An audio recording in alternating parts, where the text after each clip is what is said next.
Network. Yeah, I've been closer to Jesus before, so can you help me out? Oh, can you help me out?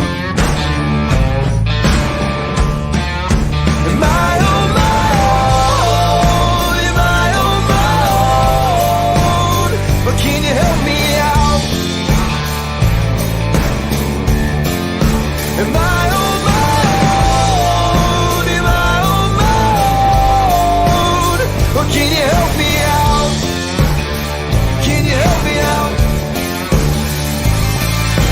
I've been scared to look in my soul.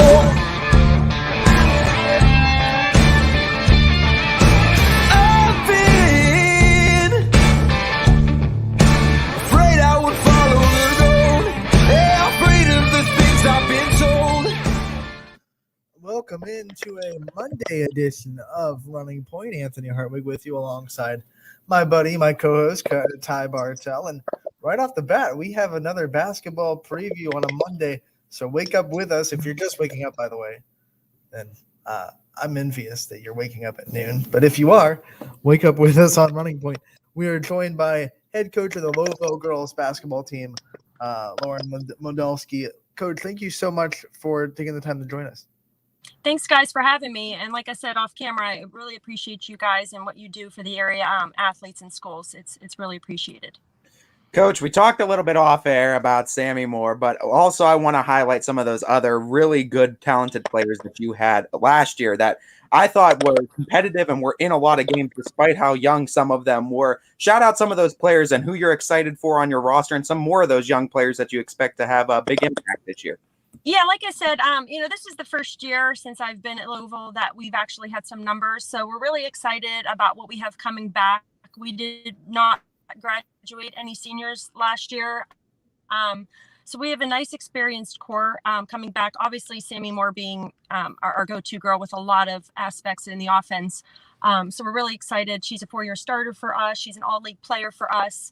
Another senior, Amelia Hedrich, she is coming back with a wealth of experience. I'm looking for her to put up some numbers offensively for us, give us some different looks on the defense. And then we have a couple juniors who have been starters since they've been freshmen. Savannah Prosick, who runs the point for us. Savannah, it controls the tempo of our game. She has the ball in her hand. Majority of the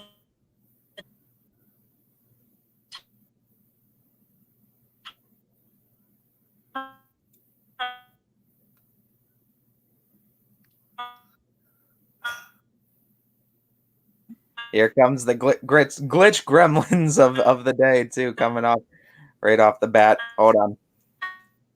Let's see if we... See if we can get Coach back real quick. Yeah. Unfortunately, issues arise sometimes with the glitch gremlins, and we were going strong there for a minute before they started attacking, but we will obviously try to get Coach back. But like she said, too, and one of those things you want to obviously highlight is that, no seniors from last year, so they didn't graduate anybody. I have a lot of young teams coming back, so it's going to be exciting for this team this year.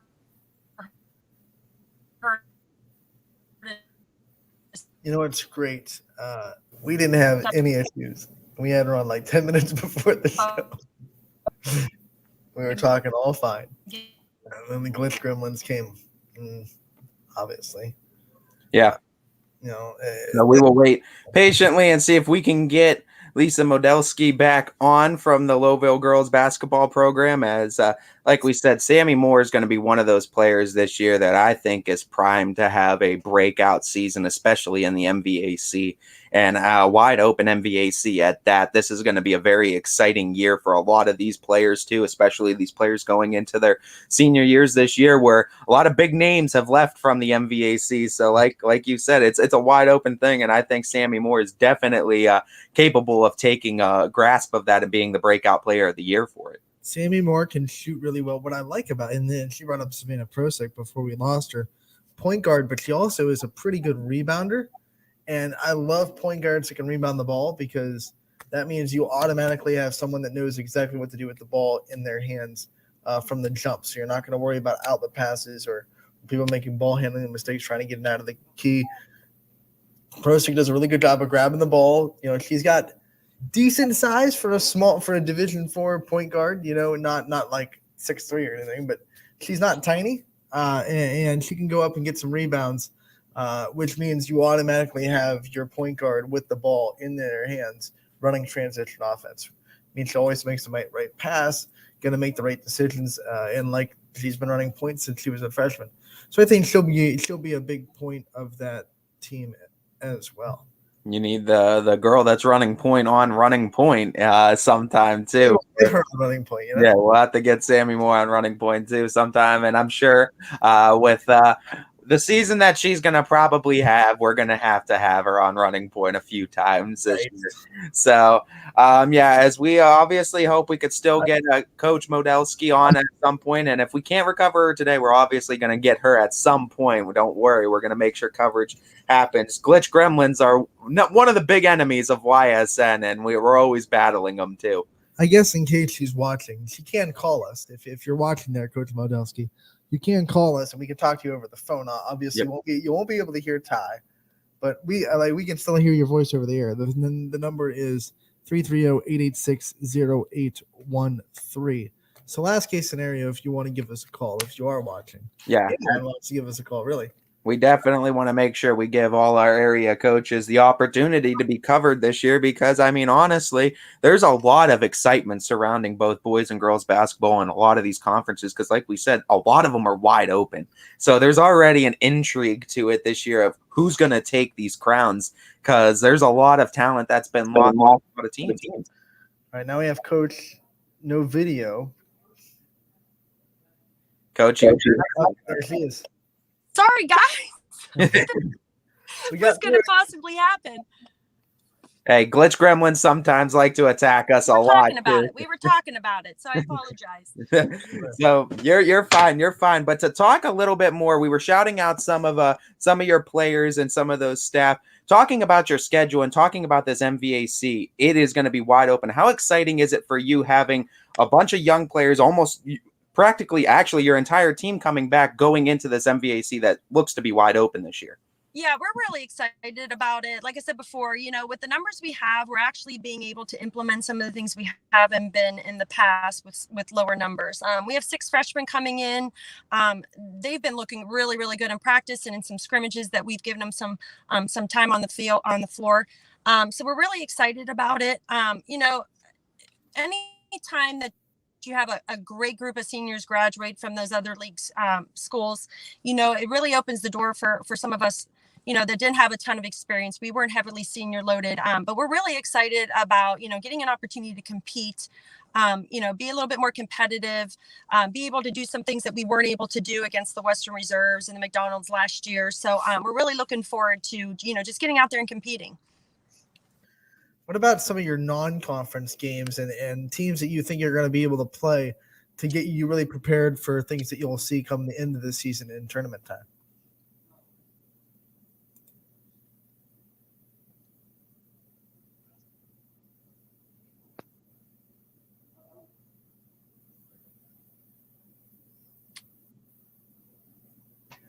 I think the Glitch Gremlins are like restricting a 1-question minimum right now with our area coaches. We open up the season on the 22nd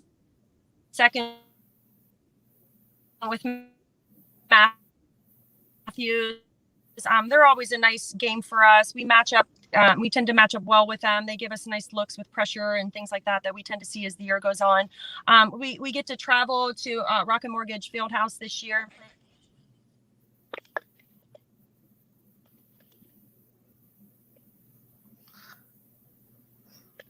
We were so close. We had like 1.5 questions in right now. We're getting there. Is going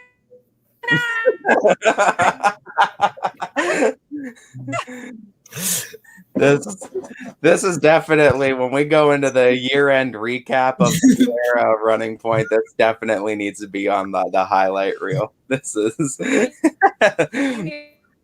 We're kind of hearing you, Coach. It's a mix of you and some twang.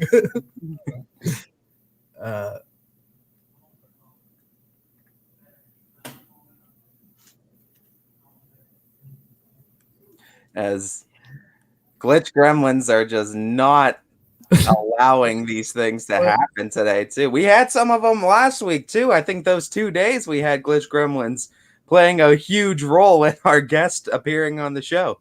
Welcome to Monday, right? As we continue to try to battle these glitch gremlins. Like we said, though, it's going to be an interesting season, too, for Lowville. And you're really looking at those Western Reserve and those McDonald matchups, because you look at what Western Reserve and McDonald lost and what Lowville's bringing back, you expect these games to be a lot more competitive, and it's definitely open enough, I think, to where Lowville can grab a piece of that crown. Yeah, it's as wide open as possible as it can be with teams that have dominated the conference, that have dominated them for a while. I still think there will be a type of what do you want to say? A type of cachet or swagger that Western Reserve and McDonald come into these games with, and some teams are still going to play them as if they were the teams of last year, a little bit scared, a little bit intimidated. That's going to happen because they've been dominating the league for so long. And the whole adage is until someone knocks them off, they're top dog. I mean, that's just how it goes. But I really do think that it's going to be a lot more open, a lot more parity. Even if those two teams come out and play really well, I don't think that we're going to see those two teams win every single conference game by at least 20 points, besides the matchup with each other like we did last year. It's just not going to be that much of a gap between Reserve and McDonald. They might still win the conference, but it won't be because they're just flattening everybody. Yeah, and you know what? It's going to be an instance, too, where I think I also want to mention, too, that Rocket Mortgage Fieldhouse game is going to be very fun, too, and having an opportunity to see high school games up there. It's a real fun experience, too, and with maybe things a little bit lightened up and bigger crowds, that's going to be a fun experience for those girls. And what better team to have there than the Lowville Rockets in the Rocket Mortgage Fieldhouse? Yeah. It writes itself. Yeah, it works out so well. And those are the kind of games where you can really look up for. And if you're a senior, that's got to be so exciting. You can put their logo right into the Rocket Mortgage logo. It's just it fits perfectly. Yeah. It'll work out perfectly. I mean, that is so. It is nice though for them too. And you know what? It's going to be an exciting team this season, I think. So an exciting time for Lowville Lady Rockets, and I think it's going to be a real exciting season in that MVAC. I want to get, while we have a little bit of time trying to get Coach Modelski back, we do have a fun little giveaway today on a Monday on YSN. We have right here with me 4 tickets to the YSU women's basketball home opener a week from today against Akron. And they are going to go to the first person that leaves a comment with the total capacity of the Beagley Center. Now, I picked something that can be easily found on the website, so it's not like I'm asking you to go and magically pull this number out of your head. I found it pretty quick before the show. I think it's something that is obtainable.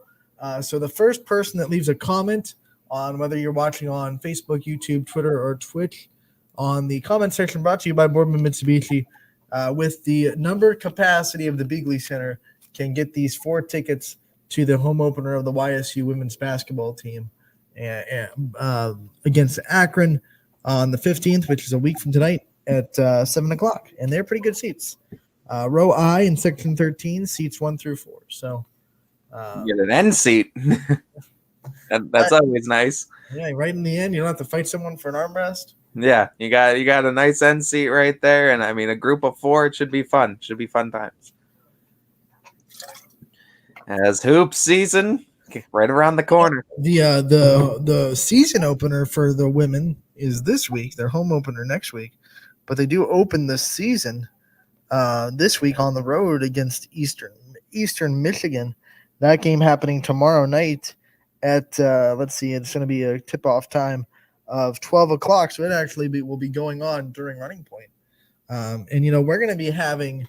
We're going to have a little bit of coverage of the YSU women's basketball. We're one of the sponsors of YSU women's basketball here at YSN, proud sponsors. So we're gonna, we're gonna be shedding some light on that team throughout the season as well. So once again, 4 tickets to the home opener for YSU women on the 15th, which is a week from tonight. For the first person that comments on the comment section, brought to you by Boardman Mitsubishi, the total attendance, the number of not attendance, the capacity, the total capacity of the Beagley Center. So I want a number, and it's got to be the number found on the YSU site. So that's what I'm going off of. So if you have like some, the exact capacity, and you come out with this number that because your cousin works for the fire safety guard or whatever, I'm going off of the number that is on the YSU website. So that's what we're going with. And if you're able to comment that before the end of the show and you're the first, 4 tickets are yours for free. Did Ty freeze? No, I'm here. I'm making. Moving. I was like, oh. I was just making sure we get in contact with Coach Modelski and make sure she's in contact with me, and we're gonna see what works best here. If maybe we can get either a rescheduled or we could try to go phone. We're gonna see what works best for her, and we're gonna get up to date on that real quick. You never know what's going to happen when you're on the road, because obviously she was pulled over, but you never know if you're going to hit a dead spot or whatever when you're doing an interview in the car. We've had a couple of them. As big one too, we got added Andrew Oleski from Garfield boys basketball. That's obviously going to be exciting, as Garfield going to be checked off our list as both coach is going to be covered, and we know this boys team is going to be fun as soon as their football team lets them get a couple of their athletes back. And we're going to check a couple of teams off our list this week. We have a couple of coaches that are going to be completing the double dip of the boys and girls programs in the hoop section. Yeah, no doubt. And I mean, we're like Monopoly collectors. We want the whole suit. We want the whole thing, so we're collecting both boys and girls basketball coaches as we can get them. And there's a few we have. Heartland's one of them. I know we have both Heartland boys and girls taken care of. I think we have Columbiana too, don't we? We have Columbiana, Heartland, Lisbon's taken care of as well. This week we will check off Garfield. We will check off Poland. We will check off Hubbard. I think that's the only ones that we're going to have both teams covered after this week, unless we add a little bit later. Which is always a possibility.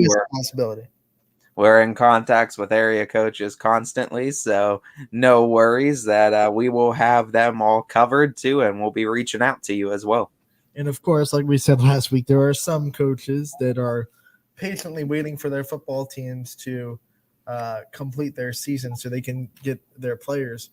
And they have asked very nicely to just wait until they have all their numbers and they know exactly what they're going to get in return. So there will be a couple of coaches that we get in the midnight hour of the day or week before the season starts, as we try to get them on to preview what they have. But to their credit, they want to make sure that they know what they're previewing before they preview it. So yeah, no doubt. And I mean, it's going to be a lot of interesting things coming on after football season too, because a lot of these teams are going to get their full rosters, and that's always going to be an interesting transition too, from football to basketball. And we see some of those athletes. It'll be a fun time too. Speaking of football, we have some playoff results to talk about, as I think you could say that in the Ysn family, no big surprises. The teams that were supposed to win won, and we have 8 teams moving on, I believe, in the playoffs. Yeah. So, I want to go to the Running Point Twitter real quick at Running Point YSN, and I promised that we would see how the fan voting did for the week, the round 2 playoffs, and as you go through. The final tally for fan votes for the Canfield and Hubbard game were Canfield 73% to 27, and Canfield got that win in a very close game. By the way, it was 21-7, right? I got to get all these scores right. But they won. So fans, you got that down correct. So congratulations on the fan vote getting that right this week. Then you had wrong one on the Poland Austin, the Hubbard Austintown Hoban. Jeez, it's a Monday. Hoban Austintown Fitch, 64% picked Hoban. Obviously, they won that game 48-28. Ooh, we have a comment. Is this a winner? It's not. It's just Brandon McPherson saying he did bad in picks. I went 5-5, Brandon. So I feel you. So Hoban got the win there. So fan votes, they get that one. Ursuline and Salem. It was 55% to Salem. 55% to Ursuline, 45 to Salem. So fan vote did good on that one too. The Poland versus West Branch game, fan vote final was 63% West Branch, 37% Poland. Fan vote did good on that one. Perry versus Girard, 71% Perry, 29% Girard. Fan vote rocked on that one. Fan vote for Garfield and Belair was 86% Garfield, 14% Belair. Nailed that one. We're batting 100. The South Range Crestwood game, it was 92% South Range, 8% Crestwood. Nailed it. And in the LeBray Brookfield game, it was 62% LeBray, 38% Brookfield. Nailed it.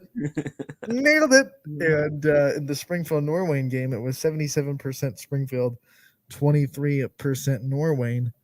Nailed it.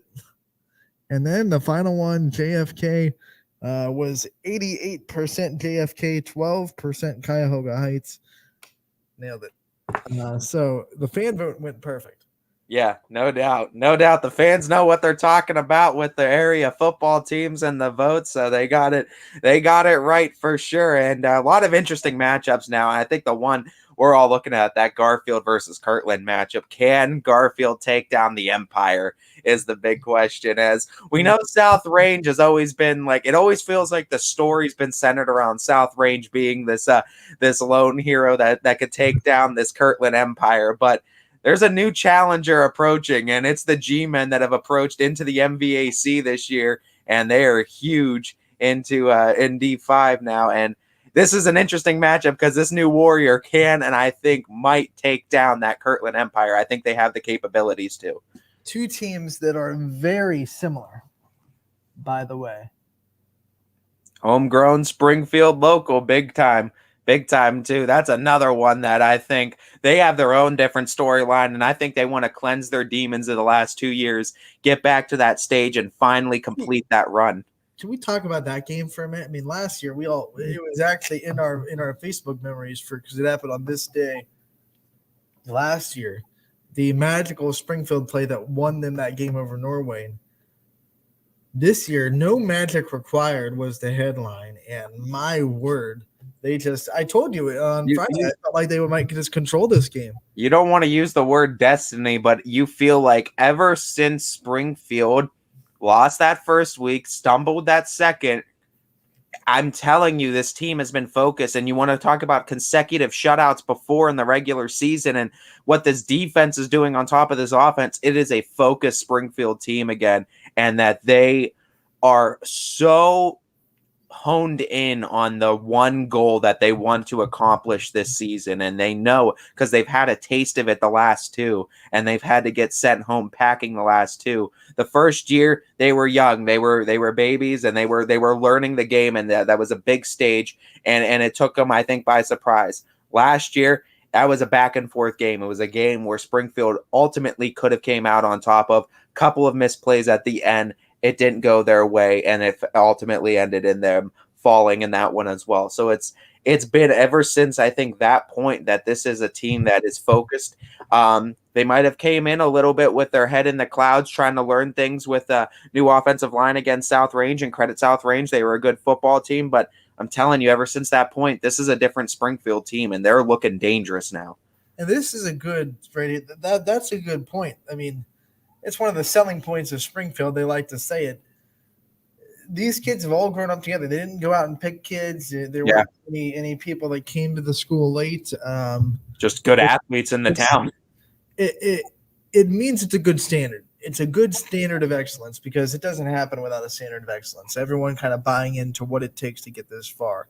Yes, you need to have talent. That's they got a little lucky, with they have Bo Bungard in their school system. That helps, but also you need everyone to kind of buy into this whole philosophy and standard that Sean Guerrero has kind of set at Springfield, and they have, and that's why they've been to 2 straight state championship games, looking to get to their 3rd straight and win their 1st.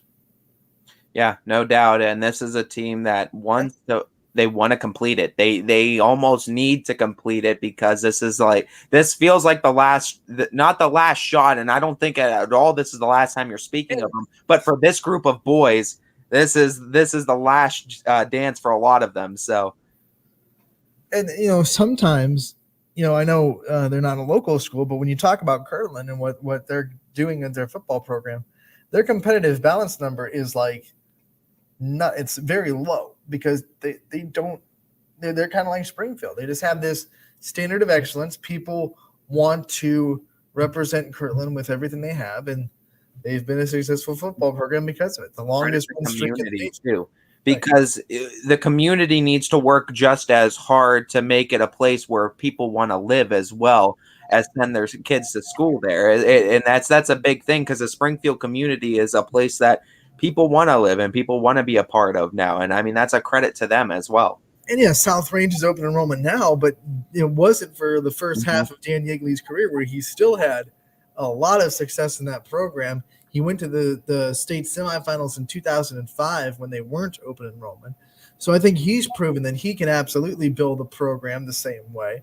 And it's communities. It's being a high standard of excellence at the top. And that's why we see these programs, not just Springfield, but other programs across the whole state of Ohio that have consistent excellence through years and years and years. And they're kind of small town schools. Yeah, no doubt. And you know what? It just goes to show too that you don't need to be the biggest school in the area. And I mean, you can find success at small school levels. And we've seen too, because this isn't success that's been long-term for Springfield. This is more recent success. And it shows how quickly you can turn a program into, I don't want to say a dynasty, but into this kind of program, like you said, where everyone's bought in, they want to be a part of it, and it brings people to the program. So, we go back to some results. We touched on it. Canfield beat Hubbard 21-7. Watching that game, Hubbard was impressive on defense. Hubbard defense 21, that last touchdown was kind of it was 14-7 with Hubbard with the ball for a minute there.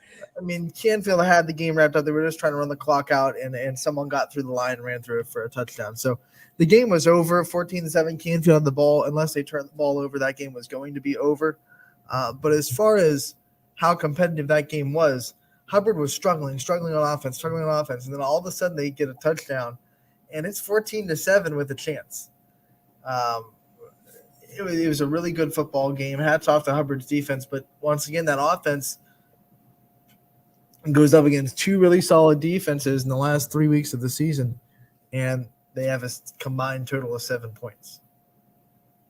Yeah, and I mean, you look at it, it's tough, though, because Canfield is, I think, one of the best defenses in the entire area. And I think, honestly, this matchup that the Canfield Cardinals have set themselves up with Chardon now is going to be a real big slobber knocker, I think, on defense. And I think, honestly, for what Canfield has done on defense all year, it has been so impressive in that they don't allow anybody to score, honestly. And these are great teams that have come in and played the Cardinals, great offenses, and they do a fantastic job at it.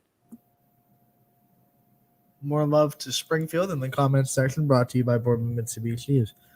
Just realigning the same thing we've been talking about, the kids that kind of just buy into the expectations and commit to the standard of excellence. Yeah, no doubt. And I mean, right now, talking, though, again about Canfield, this is a great matchup, I think, with Chardon, undefeated Chardon, but these are both great defenses that are going to be going up against each other. Let's see what one of the X factors in Brock Lowry is going to be able to do. That game will happen at Girard High School, I believe.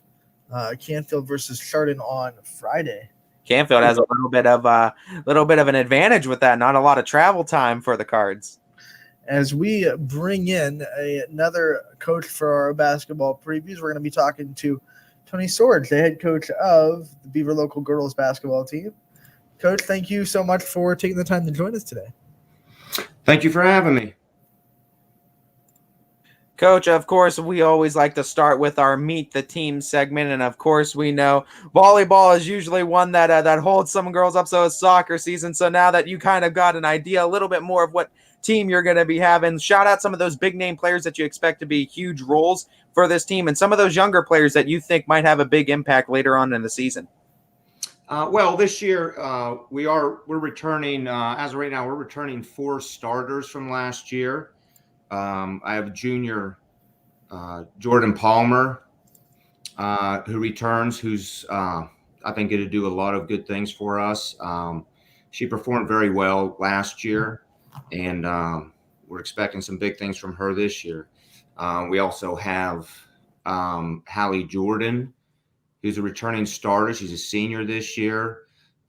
She provides a lot, good high basketball IQ, and we rely on her a lot as well. We have another senior that's returning as a starter, and that's Olivia Keller. She played well for us last year, very good shooter from the perimeter. And then the sophomore Peyton Roberts, and she was put into a starting role early in the season last year and did very well. She's really grown over the last year, and we expect some big things from her as well. Coach, you play in a very tough conference that is, widely known, really respect for girls basketball over there. Talk about it. What are some of the teams that you expect to really be competing for the top spot, and maybe some of the biggest challenges you'll face throughout your conference schedule? It's a very good conference. We're looking to compete much better this year than we did last year. And in our division in the Buckeye 8, we have East Liverpool, who's a big rivalry for us. We also have Harrison Central, Edison, and Indian Creek. And Indian Creek was very, very good team last year. I know they are losing some players. They had a very good senior group and a couple 1,000-point scores, but they were very tough in the league last year. But we expect it to be very competitive again this year with those teams in our division. And like I said, East Liverpool and Edison, and the season we had last year, we had a little bit of a difficult time with these teams, but we expect it to be much different this year, but still being very competitive.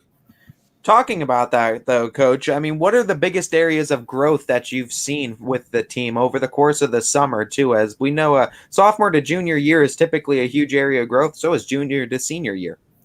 Yeah, well, we had a very good off season. Really started in the summer.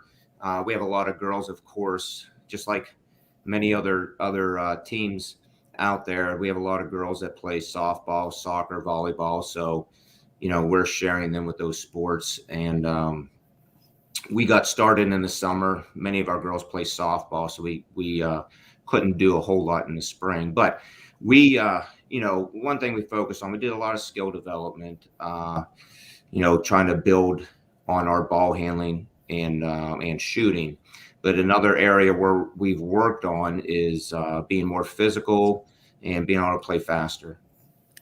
Coach, when you look at some of the non-conference teams that you're going to be able to play this year and the teams that are really going to prepare you for your tournament run, what games are you kind of really getting up for, and how's your non-conference schedule look with the tough conference you're already playing? Well, we open up the season here in just under 2 weeks. It's coming fast. We open up the season with Crestview. Crestview's a very good team. They have a very good program. Coach Blatch does a great job out there. We played them last year a couple times. We're looking forward to that matchup to start the season. But we know they're going to be ready to play, and that's going to be a competitive game. We also added East Palestine and Lisbon this year to the schedule as non-conference games. We play Girard also this year, and Steubenville, and I know Steubenville's going to be tough. We played them last year, and last year I know they had some size and speed, so there's going to be a competitive non-conference schedule. United as well. We played them at the end of the season. I know they were young last year, as were we. We played them once last year, and we're looking forward to that matchup again this year. So, we do have a tough non-conference schedule as well this year. Now that the team as a whole is a lot more experienced, does the offensive playbook open up a little bit more? Are you able to do a little bit more with offense now, or possibly defense, and maybe running more sets? Or is this offense going to look much of the same like we saw last year, just with a little bit of tweaks? We're definitely able to add more this year to our playbook. Last year, we were very young and inexperienced. We had 3 players with varsity experience last year, and our bench basically was with a few sophomores and then mainly freshmen. So our rotation was with some very young, inexperienced players. So we were limited last year in what we could run offensively and defensively. But this year, with the amount of experience that we got last year, we're able to open it up more. So we do look to do some different things this year, mainly defensively and as far as our presses. But we are opening up the playbook and putting quite a few things in there that we didn't have last year. Coach, we know all too well how strong this Beaver local community is as far as how much they support their sports programs. Talk about what it's going to be like to finally get the full capacity crowds into the gym and be able to feed off the energy of this community that supports you guys so well. That's definitely going to be huge. Last year, of course, everyone was in that same position, but last year it was a lot different to play with limited capacity. This year, we're definitely looking forward to having a lot of fans, and especially student section.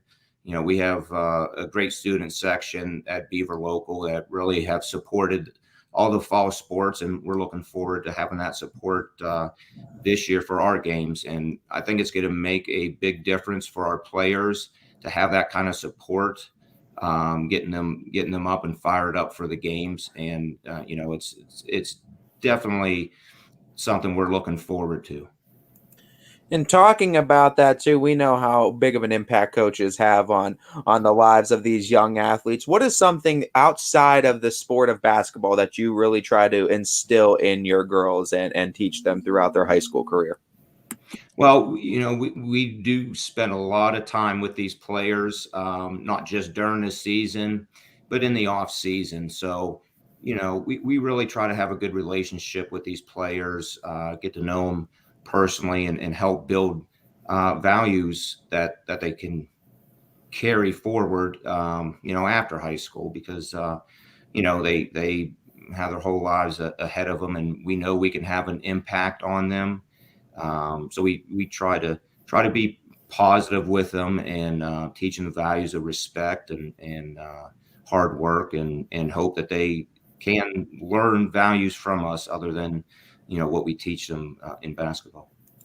Coach, we've had the chance to meet your team and some of the players that you think will be contributors to the season. I want to take a chance to give you the opportunity to highlight your staff and the people that work with you and the people that really make this program what it is. We have a very good staff. I have Bob Thies as my varsity assistant. He coached with me last year as my assistant. He has probably close to 30 years experience coaching basketball and volleyball. So he's been around the sport for a long time. And he has a lot of experience with the girls basketball. So he brings a wealth of knowledge with him, and the ability to build relationships with the girls is something that's important, and that he brings to the team as well. And then Brad Starkey is our JV coach this year, first year JV coach, and he's doing a great job for us, and we see eye to eye on a lot of things, share the same philosophy. So I think that's going to work out really well. And then, I have a great staff with our junior high coaches and our youth coaches as well. I think it's very important to have those types of coaches that I can trust, and that I know have the ability to teach these young athletes, to help prepare them for when they move up to the high school level. Coach, looking at your team, I think there's a lot to be excited about this year, and I know the Beaver local community is going to support wholeheartedly. But if there's anybody on the fence about coming out to some games this year, what's the sales pitch you'd give them to come out and watch this girls team this year? Well, we're definitely looking forward to starting this season. We had a tough season last year for many reasons, and COVID, everyone dealt with that last year. So that was just one thing we went through that we had to deal with, that for the reason that we had the season we did. But we had a tough season to start last year, being young and inexperienced, but we bring back a lot of experience this year. And to take a positive from last season, we were able to get a lot of players some good varsity experience. So, most of our JV team, which was made up mostly of freshmen and a few sophomores, we were able to rotate them in throughout the season into varsity games and get them all some very valuable experience. It was paying off last year. During the JV games, we can see a noticeable difference in how they played. And, we bring back, I think it's 9 lettermen, which is huge. So we bring back a lot of experience. That's going to help us a lot this year. They're familiar with the system now and what we expect. And, we're going to build upon what we started last year into this season. We plan to be more physical, play at a higher level, and play a lot faster this year on both ends of the court. So we're excited for what this season holds, and I think a lot of fans are going to be excited to see how we play. Coach, thank you so much for taking the time to join us today and helping us kind of preview the girls basketball season in Beaver Local. We look forward to covering you guys all season, and we'll definitely talk to you again soon as the season goes on.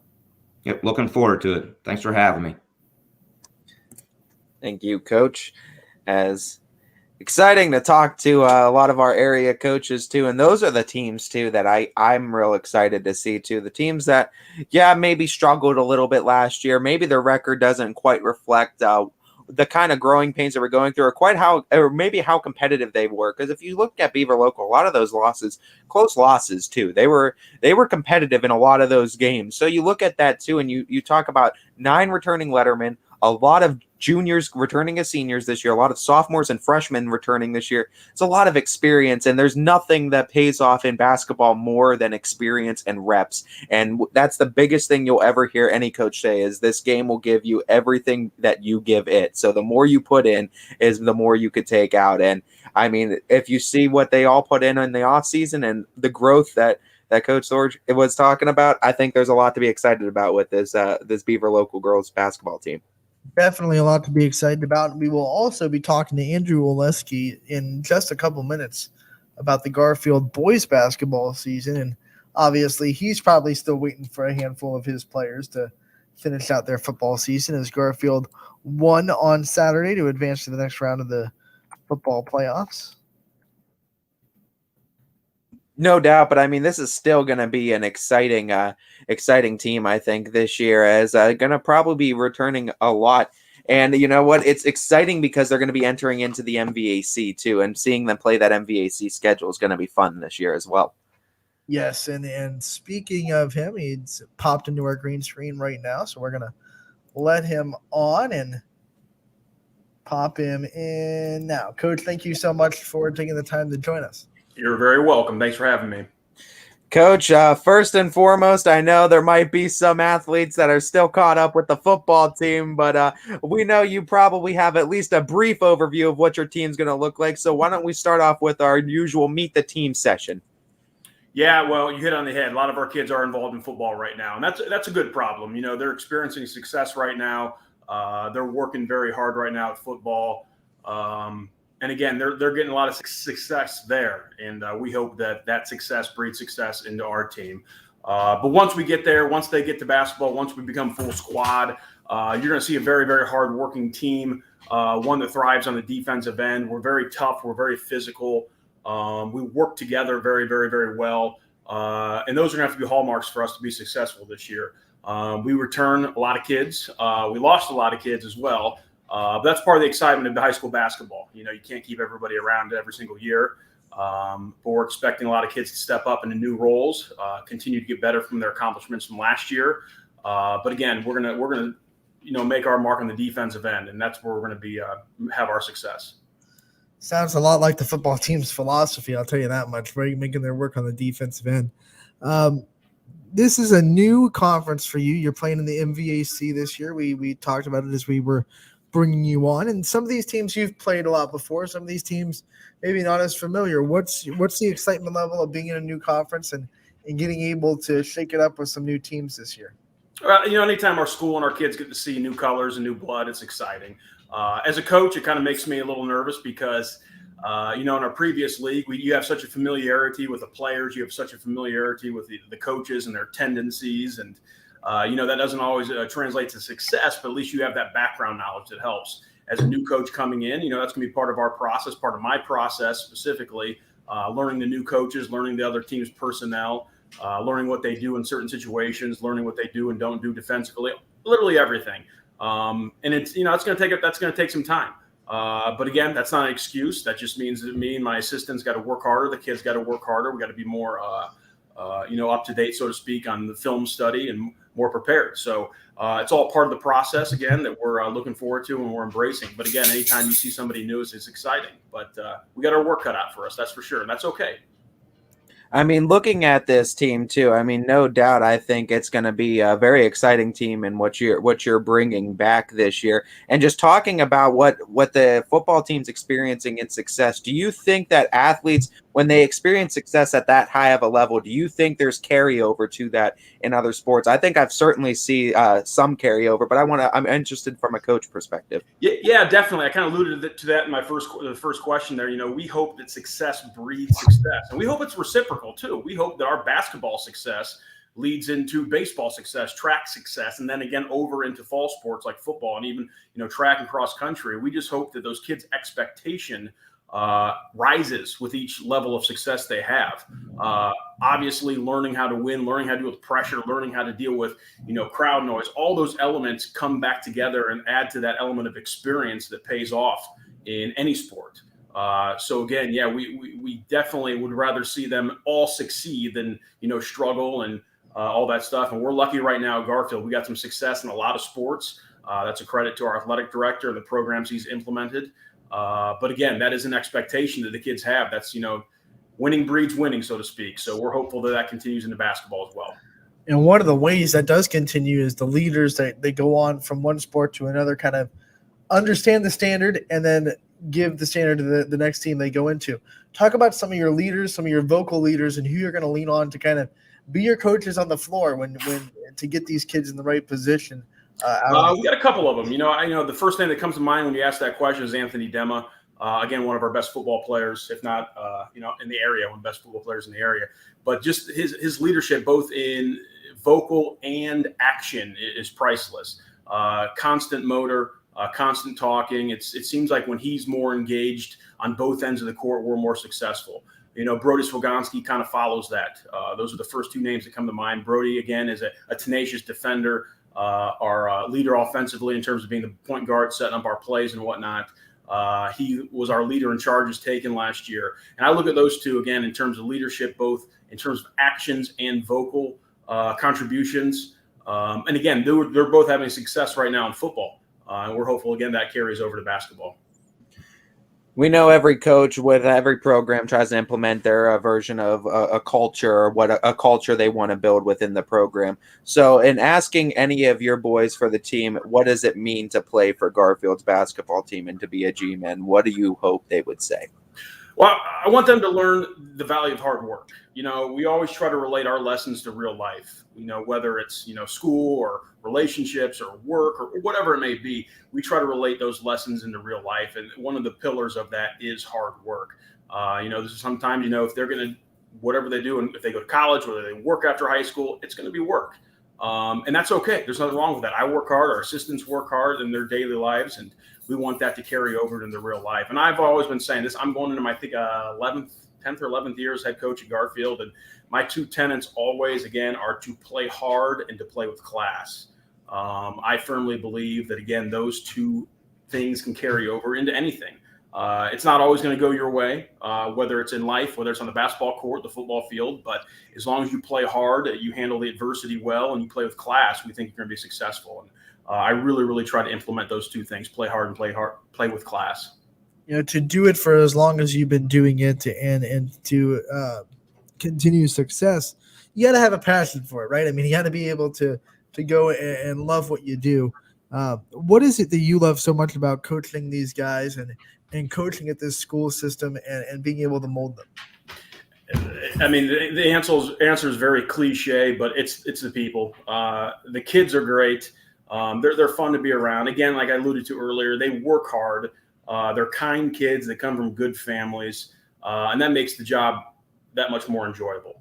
And that, when I say people too, that spills over into our leadership at our school district in terms of administration and into our community. They're such great people. When people just say the nicest things before games, after games, during the week, after the week, whatever it may be, they're just so supportive and so kind, and that makes things a lot easier. Personally, I love to see the growth. I take great pride in seeing the improvement that our kids make from either day to day, week to week, month to month. And mainly what I'm looking at is from the beginning of the season to the end of the season. So personally, I'm really looking at improvement. That makes me a proud coach when I see kids get better. And someone who, and I'm going to mention this kid's name right now, someone who embodies that and epitomizes that is a senior this year we're counting on. That's Colin Lysick. He leads definitely by example, but to see his growth last year, he came in, he hadn't played basketball in a few years. He came in as a junior for the first time in about 2 years, and, was kind of getting his feet wet, feeling where we stand. And due to some circumstances at the end of the season with COVID, he was starting our tournament game. So he went from coming off the bench as a JV player in the first game, the day after Thanksgiving, to starting the varsity game in the tournament. And to me, that is a complete credit to Colin, because he embodies what I want, and that is that tremendous growth from the beginning of the season to the end. And, seeing that growth really does keep me going.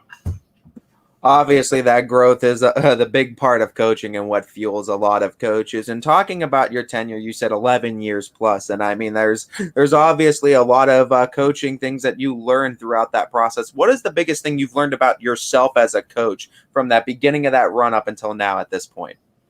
The biggest thing I'm learning, I'm constantly learning.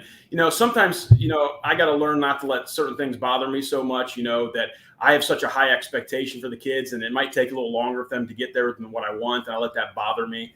But I'm learning, again, at the same time, that will take longer. Sometimes they're not going to come in ready-made. We got to work harder. And I've also learned that just because it worked for me, or just because it worked for a team that won 21 games 2 years ago, or won a district title 5 years ago, that means nothing with this particular group. So, or the next group. So you got to be ready as a coach to kind of adhere what you're doing to that particular team, and learning that, again, that's another exciting thing, learning what is best for your team. But that's the one big thing I've learned. Just because it worked for Team A doesn't mean it works for Team B, especially when, you're 11 years in between each. So you definitely got to change. You definitely got to change with the times and adapt to the kids. So. This is something that we ask players usually, but I'm kind of wondering to ask you, who are some role models / mentors that have helped mold the coach that you are today?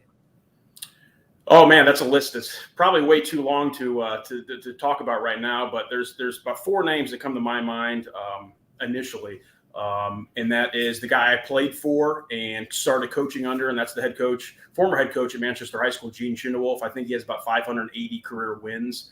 I played for the gentleman. He got me into coaching, taught me a lot of things about the sport. And then after I graduated college, I got hired out at Waterloo High School, and I was an assistant there for 2 years under a gentleman named John Herchek. And he taught me. He took me that next level. And then Coach Herchek actually became an assistant of mine at Garfield for about 5 years. So by far, those 2 gentlemen in terms of basketball have been huge in my career. And then again, my parents. I know that's very cliche as well, but their support and their lessons they've taught me in life and school and whatever it may be, I apply that stuff to basketball. And that's probably where I get that.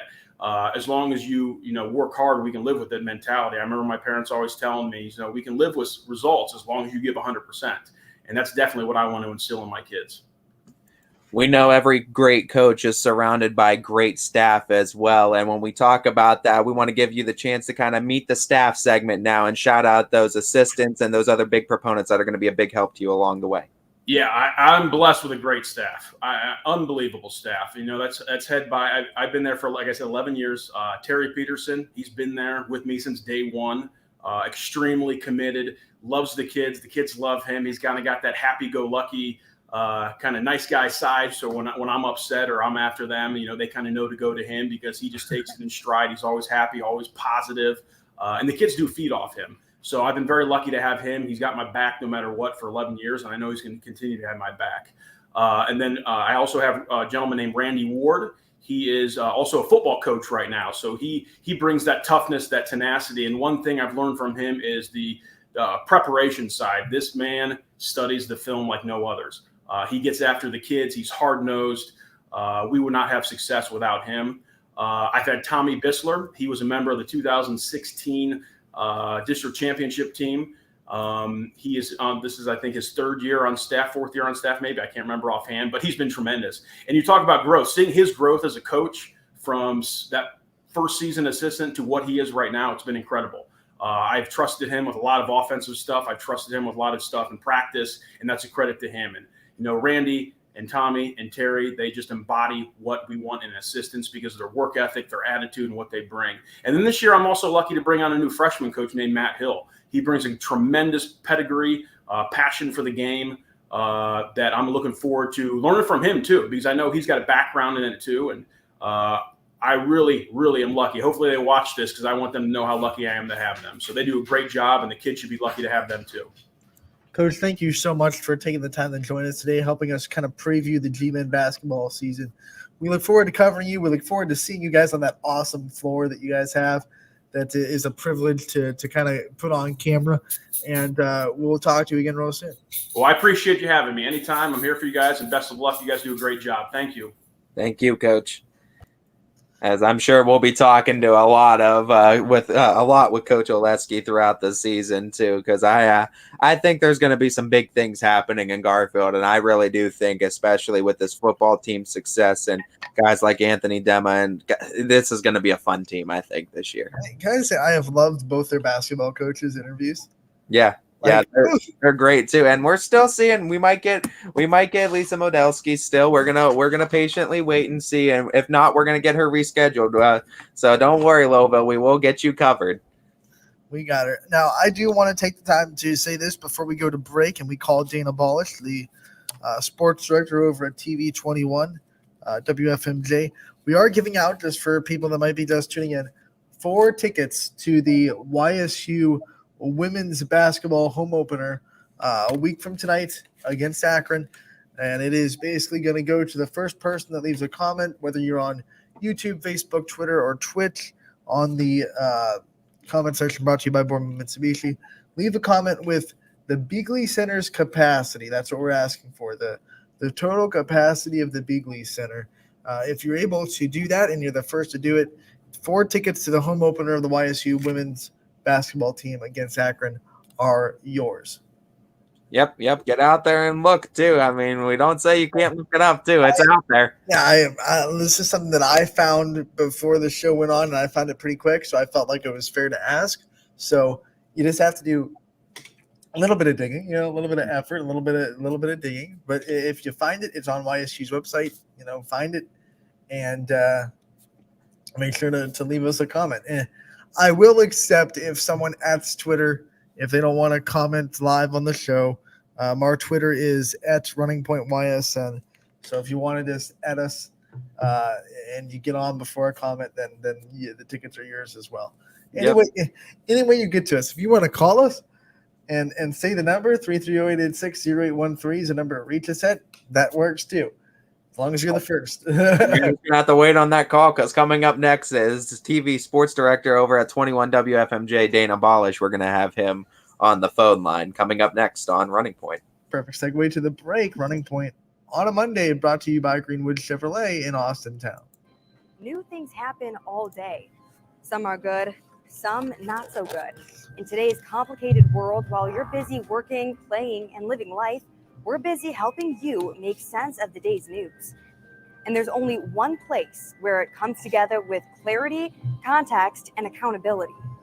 It's 21 News at 6 with me, Madison Tromler, and Derek Steyer. 21 News at 6. It's what the day's news really means to you. Hello, Dana. Anthony Hartwig here. Welcome home. Good. How about you? Made home with Baird Brothers Fine Hardwoods. All right, I'll put you on hold. And after this at commercial break, BairdBrothers.com and is turned into reality when high-quality hardwoods are delivered right to your home. Baird Brothers has the latest design trends: shiplap and skinny lap interior siding, antique oak rustic flooring, and, well, you'll find them all at BairdBrothers.com. Ordered easily, delivered conveniently, enjoyed comfortably. BairdBrothers.com. At Greenwood Chevrolet, shop with confidence knowing we're ready to go the extra mile for you. With the largest selection of used vehicles in the Valley, backed by the Greenwood Advantage Warranty. Every one of our vehicles has undergone our own 126-point inspection, so it passes the most important inspection, yours. No other dealership has the extra inventory, gives you extra for your trade, and goes the extra mile for you. Only at Greenwood Chevrolet.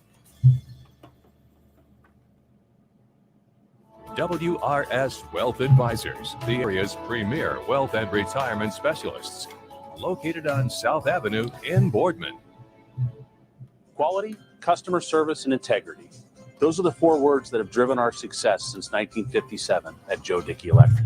Joe Dickey Electric is one Mahoning Valley landmark Sorry, Dana, business I got that stays current with the requirements of our customers. customers. Family owned and managed, we are an electrical contractor and energy solutions provider. Every member of our team adds to his or her skill set through ongoing training. Residential, commercial, industrial, automotive, and more. We keep ahead of the needs of our customers with a fleet of more than 50 vehicles and 24/7 emergency service, so you're never left in the dark. Welcome back to Running Point on YSNLive.com, brought to you by our good friends over at Greenwood Chevrolet in Austin Town. They go the extra mile for you. And here today on this wonderful Monday, we have Dana Bolish, the sports director over at TV 21 WFMJ, joining us. Dana, thank you so much for taking the time. No problem, Anthony. Appreciate it. We have more playoff matchups to talk about. The first week of neutral sites is upon us, as no teams are having home playoff games anymore. When you looked at this week's results and the matchups coming into this week and where teams are heading, what kind of things stick out to you? Well, I think last week, kind of went as I thought it would go. We had some great local matchups. I thought Poland had a shot to beat West Branch, but West Branch offense was really in gear. I thought they really played well. Canfield took care of Hubbard. Hubbard had some opportunities. They had a touchdown called back because of a holding penalty. They fumbled inside the 10-yard line going in. They also fumbled in the drive for the game tying touchdown. So they had their opportunities, just miscues. But I thought everything else went as well. Went as planned. I thought, West Branch. I thought if there was a team that could give West Branch some trouble, it would be Poland. Certainly they didn't do that. Ursuline, I thought Salem was a shootout. I thought that would be a shootout. I just thought Ursuline had more playmakers. LeBray beating Brookfield, was a little more challenging this time. I thought Norway would really give Springfield a challenge after what they did last year, but that game was a runaway, and South Range did what they had to do, and JFK did what they had to do. So, some good matchups this week, and certainly, this is what the regional semifinals are all about. Every matchup that we have this week got a neutral site confirmed, but we have been hearing that the OHSA was struggling to find enough schools to host everybody for a neutral site. Is this something that you think is going to continue to be a problem as we get to regional finals and state semis, or do you think that going forward, finding schools won't be an issue? Well, I think you got to go back and look over the years of who hosted and who is not hosting this time around. I mean, locally, Warren JFK is not hosting because of their stadium and the renovations that's going to be done to the stadium. But Ravenna has always hosted. They are not hosting this week. Aurora has always hosted. They're not hosting this week. Solon has always hosted, and they're not hosting this week. So, and I don't know if the guard's changing a little bit. I don't know, what's going on. For the first time, Girard's going to host a game. Niles has hosted. We saw no Austintown Fitch hosting this week. And I'm not saying, that those could be set up for next week, but, you kind of scratch your head a little bit. And I can tell you, usually I get all the pairings and all the sites, before noon. And I know there was a struggle yesterday because the final pairing didn't come out, or the final site didn't come out till about 2:20. So, they are having some issues. They are having some trouble. And it's a multitude of reasons why. But there was an addendum put out there to the coaches and to the administrators saying, hey, look, if we can't find neutral sites, there may be a chance you may have to play on a home site of a field. But the state didn't run into that, and that's a good thing. Do you think those troubles and those problems they're having finding schools went into the fact that some of these matchups aren't exactly geographically even?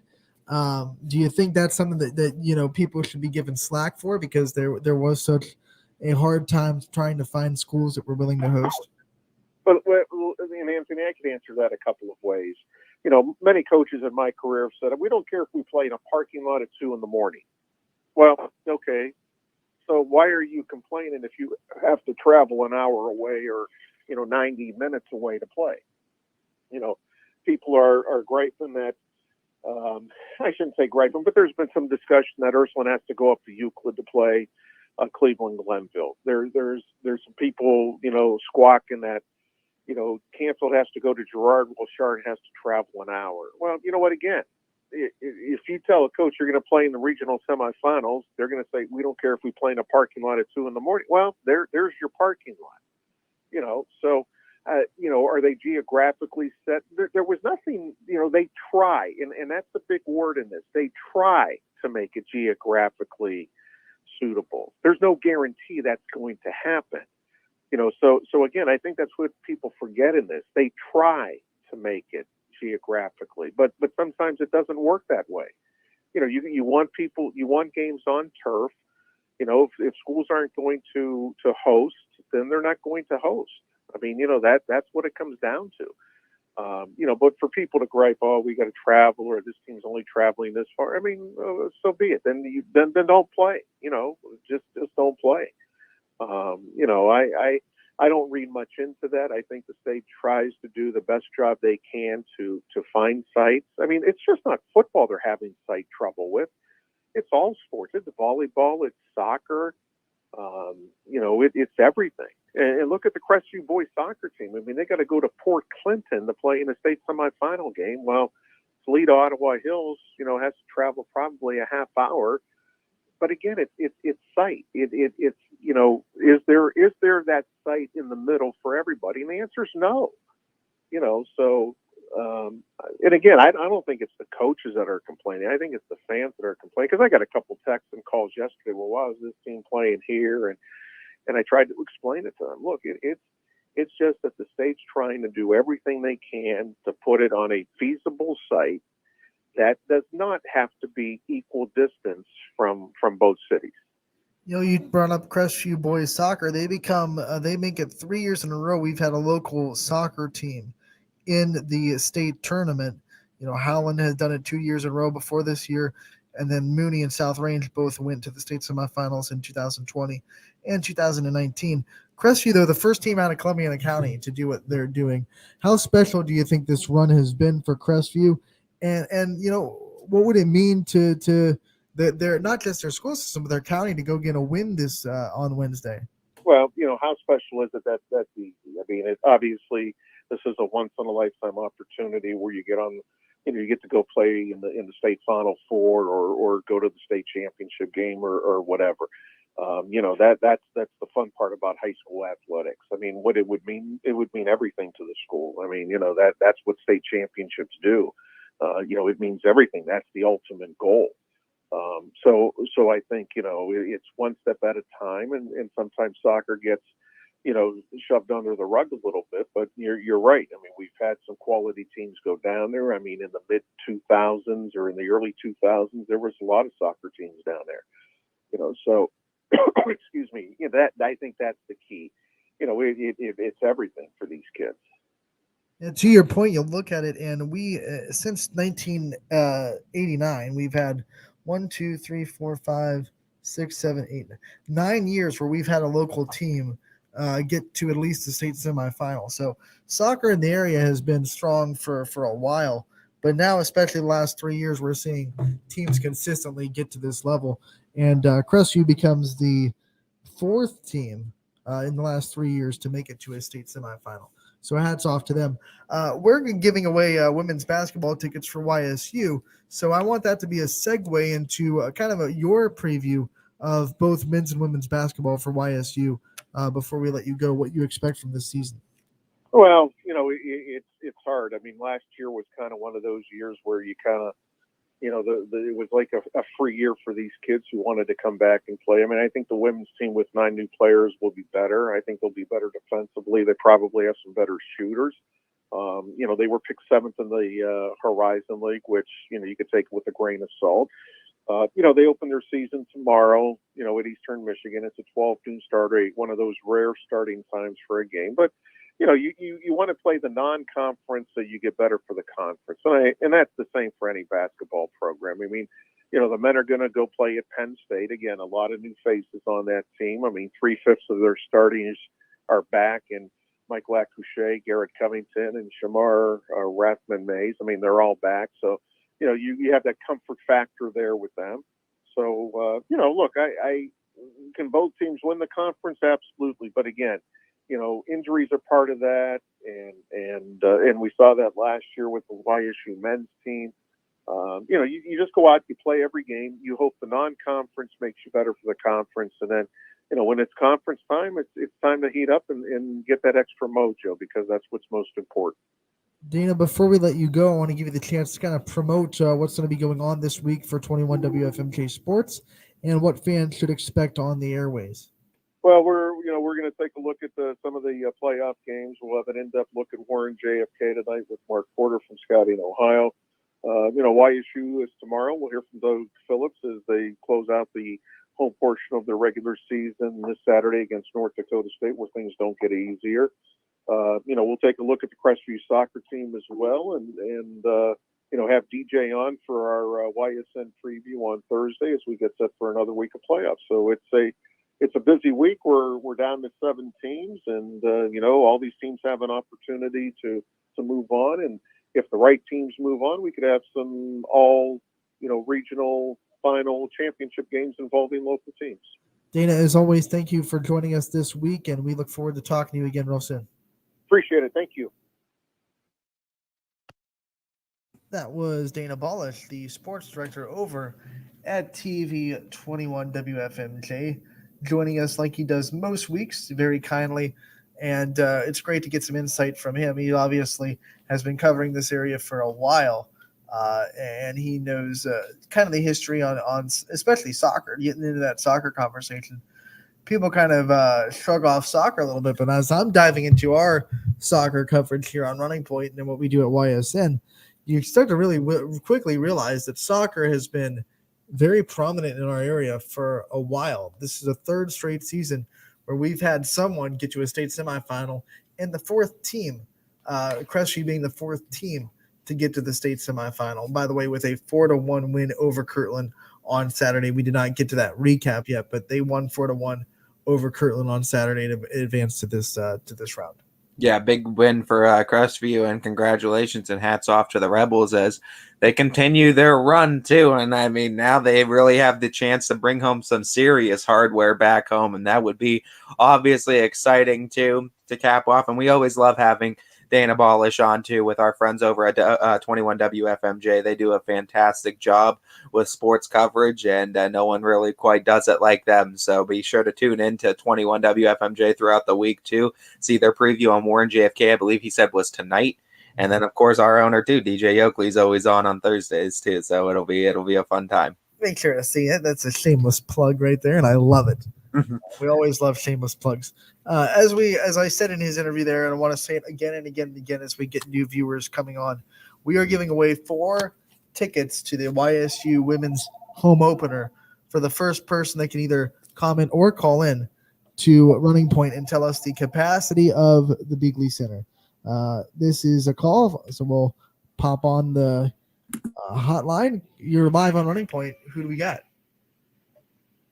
Oh, I was calling to speak with DJ. Oh, okay. Well, we'll get DJ to you real quick. Okay, thank you. I'm sorry about that. You're fine. I actually don't know how to have DJ answer this phone while we're on the air. You're giving out advice that you don't know how to execute. Ty, I'll be right back. You take care of stuff. I'm gonna go ask DJ. Well, we're also going to be seeing if we could get something going for a basketball preview. And actually, you know what? I'll just go ahead and run through what we're going to have this week so far with basketball. So Mandy Rowe of the LeBray girls basketball team is scheduled to appear tomorrow, as well as Carrie Palermo from Mooney boys basketball team, as that should be an exciting one. As also on Wednesday, Josh Sigler of United girls basketball going to be on for us. That's going to be obviously exciting so far. Thursday, we have a loaded show as Mark Comlank, I think is what it is. Warren JFK boys basketball. I'll have to get the correct pronunciation on that. John Matizzi from Springfield girls basketball is going to be on Thursday, as well as Matt Reel from Campfield girls basketball, as well as on Thursday we have Scott Slavesco from Hubbard girls basketball, all scheduled right now. And of course, we know any other coaches could appear any of those other days, as this is going to be an exciting week for coaching. And I was told just to hang up and DJ would call that caller back. So if you're still listening on the air, we're going to DJ's going to call you right back. As should be a fun week on Running Point. Should be, absolutely. So like I said before we got that call, 4 tickets to the YSU women's home opener. For the first person that can either comment, call in, or whatever. However you want to get to us, the capacity of the Beagley Center, it can easily be found on YSU's website, so make sure to leave us a comment on YouTube, Facebook, Twitter, or Twitch on the comment section, brought to you by Boardman Mitsubishi. 4 free tickets. Yeah, no doubt. As go ahead and comment, call in, get those tickets too. Home opener, it should be a fun time. I feel like a radio DJ. Yeah. Come and get those tickets to caller number 3. As on Ty and Anthony in the morning. In the morning. Starts at 12 o'clock. In the afternoon, sorry. Starts exactly. People wake up with Running Point. I don't know what to tell you. They're waking up at noon. Yeah, no doubt. As back to soccer, by the way. Once again, Crestview getting to the state semifinal. Last year it was Howland and Cardinal Mooney that are both in the state semifinal. The year before, Howland and South Range were in the state semifinal. So it's 3 straight years with at least one team in the semis. And then, you go back until 2014, and we've had 5 years since 2005 years, 5 of 7 seasons, a team get to the state semifinals. 3 South Range semifinals, 3 Howland semifinals, 2 a Mooney semifinal, and a Crestview semifinal now. So a lot of good soccer in the area. So that's why we have not shied away from covering soccer on Running Point or YS. Yeah, no doubt. As we obviously say congratulations to Crestview, and we wish them the best of luck as we hope the Rebels. By the way, we can confirm that game on Wednesday will be on ysnlive.com. That'll be exciting too. And we will have that game. Since we will have that game, let's take the chance to just kind of go over who they're going to play and where they'll be playing. Crestview beat Kirtland in the regional finals to get to this point, and they await Ottawa Hills, the Green Bears out of Toledo. They will be playing this game on Wednesday at 7 o'clock at Port Clinton. That is up towards Sandusky. For those that, Port Clinton, like me, had to look it up. So up towards Sandusky, about 2.5 hours away. So that's where they'll be playing, and it will be on ysnlive.com. Yeah, no doubt. As a state semifinal matchup too, as just need 2 more wins is really what you got to look at. You need 1 more though, as we're battling from the Northwest region, as it is one at a time. Let's get that one, and then we'll worry about our state finals. Yep, as it's going to be out of Toledo. Noah Novak got the hat trick for Crestview in their 4-1 win over Kirtland, and the 1 goal that Kirtland scored was late in the game when it was pretty much in hand. So for all intents and purposes, Crestview pitched a shutout, and we're able to really stop the Kirtland offense. We went over the Kirtland offense when we previewed the game last week. A lot of goals scored for that team, and it was pretty even across the board. So the fact that Crestview was able to really shut that offense down, pretty impressive, especially when you dive into the fact that they didn't really dominate possession. Like ball possession, when you break it down, it wasn't really dominated by Crestview. So there was a lot of good defensive plays made by the Rebels to get that win. Yeah, no doubt, as we're excited to see what they're able to do now, as need to take it 1 win at a time, but you're in the Final Four now, so exciting times over there for the Rebels. We are trying our best to get Rob Auer on the show at some point to talk about this run, the head coach of the Crestview boys, and we'll try to get him on this week before that game on Wednesday to kind of preview that game and talk about the run they've been on. Yeah, no doubt, as we're always excited to talk to our area coaches, and that is definitely one with Coach Auer to talk about with this magical run too, as it seems like there's a lot of magical runs that have happened in Crestview this season too. So maybe we'll reach out to Tim Walsh too and try to get him back on and talk from a Steel Valley soccer standpoint of what how special this is for Crestview.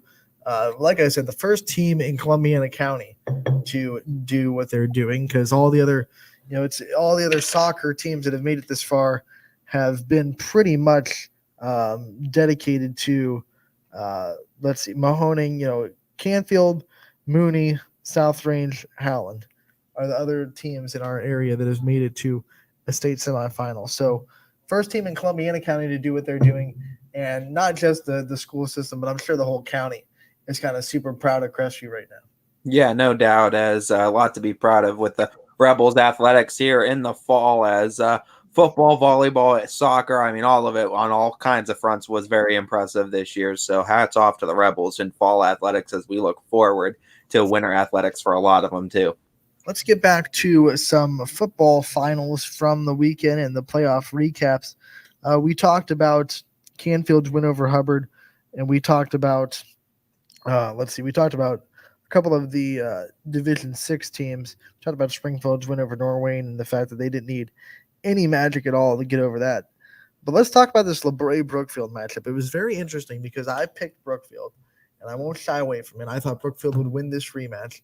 And in the first half, it looked like it was going to be a back-and-forth, knockdown, drag-out kind of game. LeBray hit a field goal as really the time expired in the half to go up 16-14 at the break. And then LeBray just kind of put their foot on the gas in the second half, and their defense locked down. They outscored the Warriors 21-0 in the second half to really run away with this game 37-14. But in the first half, Brookfield, up 7-0, up 14-7. It was a pretty good matchup until that halftime. I don't know what Coach Armini said in the locker room. What happened in the locker room? There was a flip switched, and LeBray came out a different team in the second half. I mean, it's all on the defense too, and that's the biggest improvements we said and I said about the Vikings this year is that dynamic offense is back and it's better than ever before, but it's the defense this year that has been what's really impressive. And you saw at the second half, it was really the defense that won that game for them. As hats off to LeBray, as the Vikings going to have something to say about the Tigers, I think, in Division 6. Here's what I think was really good about their defense. When Brookfield, their 2 scoring drives in the first half, they were long, methodical. I think they were both 10-plus play drives. A team can only do that so many times. Like, eventually, if you make teams go 12 plays, 13 plays, you increase the percentage that they're going to make a mistake, or they're going to get stop on first down and have 2nd and 10, or be behind the chains, whatever it may be. I think that caught up to Brookfield, having to constantly go down the field and score with these long, methodical drives. And they just couldn't keep up and keep doing it in the second half because both their scoring drives were impressive drives and capped off by Donovan Pawlowski on both times. But they were also very long, methodical, grind-out drives that I believe were both 10-plus plays. You know what the exciting part is? It's LeBray and Mogador, it's Springfield and Columbia, and winners of those play each other. So that's one of those where we talked about it's 2 versus 3 and 1 versus 4, and LeBray versus Mogador 1 versus 4, 2 versus 3 in Columbia versus Springfield. This is exciting times too, because next week we could be talking about an all YSN regional. I will say that Quinn texted me with the answer of the Beagley Center capacity. He doesn't count, though. He doesn't get tickets. Yeah, no. But I did want to give him a shout out because it is possible, and he did it. So, sorry, Quinn. Good job, Quinn. But Good job, Quinn. You win. This basket of my respect. Yeah, there you go. But no, I mean, exciting times though for football. As there's a lot of teams, and I think almost every division that we have right now, from Campfield in D3 all the way down to D7, I think there's a shot for every single one of these teams to make it to the state Final Four, absolutely. And I think it's just going to be very exciting. When you look at this, we have a second chance with Coach Modelski. I told you she would be popping back on, and here we are, take number 2. Hey guys, sorry about that. It's been quite a Monday. I think Blitz Gremlin should stay away from us now. I hope. Or someone else is just saying it's not time to talk about Louisville basketball, maybe. I don't know. Yeah. We're gonna go ahead and just start the whole process over so that way we can get the whole clip nice and organized for you. Okay, So, I appreciate it. first off, we want to start off like we usually do with our Meet the Team segment. And we talked about Sammy Moore being one of those big instrumental players, but we know it was a young team last year, returning a lot this year. So shout out some of those players you look to have this year. Absolutely. And like you said, alluding to Sammy, Sammy's going to be a 4-year starter for us. She is our go-to player with a lot of our offensive sets. We look to revolve a lot of what we do offensively around her. She's just, she's a confident player. She's a good leader. She's a hard worker. If you've ever seen Sammy play, she's, she gets to the hole well for only being probably 5'2", if that. She's just a strong player for us. So we're looking for big things once again from Sammy in her senior year. Not graduating any seniors last year. We have the whole cast back, so I'm excited about that. We have a couple going to be 3-year starters in Savannah Prosick, who is our point guard. Savannah's a great leader. She's a quiet leader, but she does a great job getting our offenses started and, knowing where everybody's going to be. And we really want her to step out of her comfort zone a little bit more and really go at it on the defensive end, put up some big numbers for us, offensively. Another junior coming back is Lily Very Capola.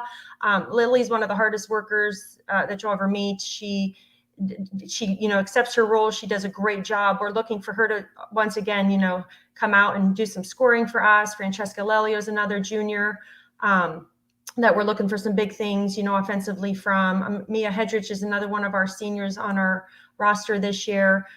Mia's had some wonderful experience coming off the bench. We're looking for big things from her as well.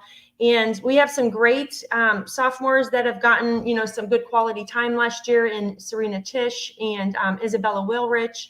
And then we have a group of 6 freshmen coming in. We've already had 2 scrimmages under our belt, and a lot of those freshmen have given us some quality minutes and some good looks. So we're excited about how they're going to progress and what they're going to give us this year. Having 19 on roster this year is big for us. We're able to implement some things that we haven't been able to do in the past, trying to get 9-10 girls in a rotation, maybe more as the season progresses. And I think we could play with some teams being able to do that. And you talked about Savannah Prosick, and I think I was talking about it when we were trying to get you back. I love the fact that she is a point guard that's able to rebound really well, because you automatically have someone that knows exactly what to do with the ball in their hands, and she does a really good job at that. Savannah does a great job of that. So we don't have any really tall players. I think our tallest girl is 5'7", and Savannah is not one of those 5'7" girls, but Savannah gets to the rim really well. She sniffs out the ball well. That's why I expect a lot from her on the defensive side this year, coming out of her comfort zone. As the year progresses, Savannah gets better. Now, being a junior and having those 2 years of experience under her belt, we are really expecting a lot of things from her. Sometimes, her rebounding is to a fault, because typically at the top, she's at the top of the key on most of our defenses and even on the offense. And then she'll go in for a rebound and then we have trouble getting back. But I can't fault her for doing that. She's hard nosed. She wants the ball in her hand at all time, and that's what we expect from her. We talk about this conference being wide open in the MVAC with Western Reserve, McDonald, a lot of those big names being gone from the school. So it's going to be a fun time and a fun year for, I think, girls basketball in the MVAC. How excited are you to play these conference games and for you to kind of take a hold of that flag post and take a hold of that crown? What is it going to take from this girls basketball team this season? These girls, we talk about, changing the culture. That's a big thing for us. In years past, these past couple of years where these kids were starting as freshmen and we were very, very young. Last year, I think we started 3 or 4 freshmen and 1 junior. So we talk about changing the culture a lot. And what that looks like is, not going into those games against, Western Reserve and McDonald, where everyone's expecting us to lose. These girls got to buy in and understand that we can compete with teams every night.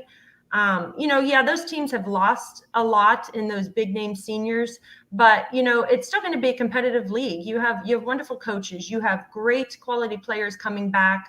I look for a lot of big things from, certain schools, and I'm just hoping we can come in and just not settle for being in games, but really trying to, work all 4 quarters together and really trying to put together a win. That's your conference. What about your non-conference schedule and some of the teams that you're going to be playing outside of the MVAC that you think will really prepare you for the end of the season and tournament time? A lot of the teams that we play, I think, are similar to us. I think they enjoy the running aspect of the game. We start up our season with Matthews on the 22nd, and they always give us a good look no matter where we're at and what kind of team they have. So that's a nice little test to see what we still need to work on. I think I said before on December 12th, we're traveling to Rocket Mortgage Arena in Cleveland to have a doubleheader with our boys against Camel. So we're really excited about that. The kids are looking forward to that trip and just going out there and having that kind of experience. I think we also have Heartland Christian, who obviously is a wonderful coach down there. They have a really great player, Maddie Matthews. So we're looking for some, a nice test there. We have Columbiana back on schedule. We have Lisbon. Those teams are well coached. They're always prepared. They're always quality teams, and they give us a good look. So, it's just about matching up with some teams that you feel that we're going to give you that competitive, the game to just get you, working toward mid to end season where you want to be, and hopefully making a run in a tournament. I mean, it's always going to be exciting when you can return your entire team from the year prior. Looking at what the team has done in the off season, what are some of the biggest points of growth that you'd like to point out from the team that you've seen? You know what, it is hard being from a small school, and we have multiple kids in various sports. Our girls are coming off, I think 90% of our team was in volleyball. They're coming off a nice successful season there. We're really trying to get them to continue those winning ways into the basketball season. So we had very minimal off-season kind of things when everybody was together. So getting them back in the gym, when volleyball was ending those couple weeks prior, and just having some open gyms and getting some drill things done. I'm excited about the competitiveness that really these younger girls bring, just because they're coming in hungry. They know that as coaching staff, we're looking to just use them in any way possible.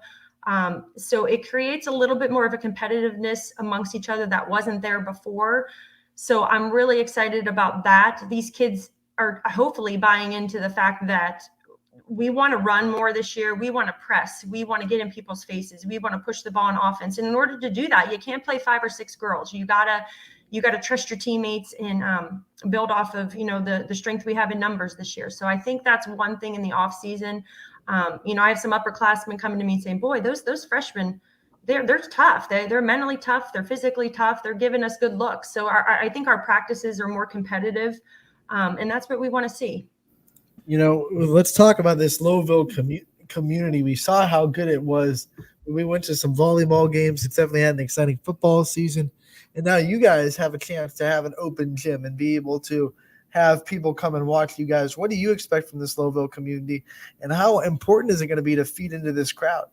Well, I'm really excited. I did have the opportunity to watch a couple of the volleyball games on Ysn and see my son would travel to the games. Obviously, his girlfriend was on the volleyball team. So I see the kind of crowds that volleyball brought. And once again, going back to getting the kids in the gym and getting family members. I mean, we had families that couldn't bring their siblings because we were limited in tickets and things like that. So it'll be nice to actually get families and everybody back in the gym rooting for these girls. I think they're putting in the work. I think people will be sort of excited about what we're trying to do and how much better these kids have gotten in the last couple of years that we've worked with them since they were freshmen and sophomores. And so we're just excited about, hopefully we'll get a following. Obviously people want to see a win, and we're hoping, the girls will feed in off of any kind of enthusiasm that the crowd has to bring. And, that starts with their family and their friends. So we're excited about the gates opening and people being able to come see what we can do.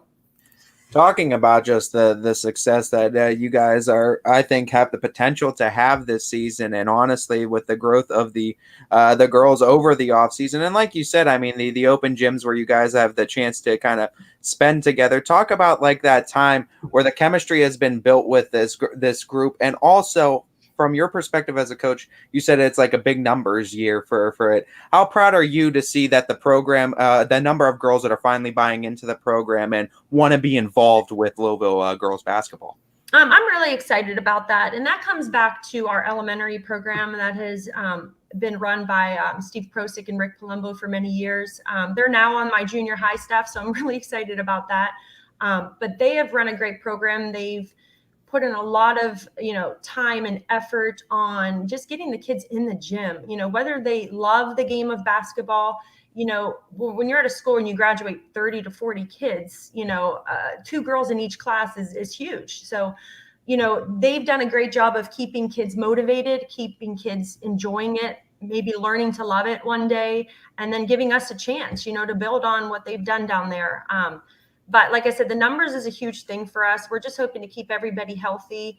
Obviously, with those many numbers, you can't always keep everybody happy. So we're just trying to teach kids that, sometimes their role isn't on the scoring end, that they got to be able to come in for 30 seconds, a minute to give someone a blow. And that's a big opportunity to show us what you can do. So it's sometimes not always who starts the game, but it's who finishes the game. You probably echo what you just said as an answer to this question, but what are some things that you want these girls to take from being coached by you after they leave this program and they graduate from your program? If you had to think of some things that you wanted them to kind of take from your program and lessons they've learned, what are some lessons that you would really want them to take from being coached? I guess, just pride in what you're doing.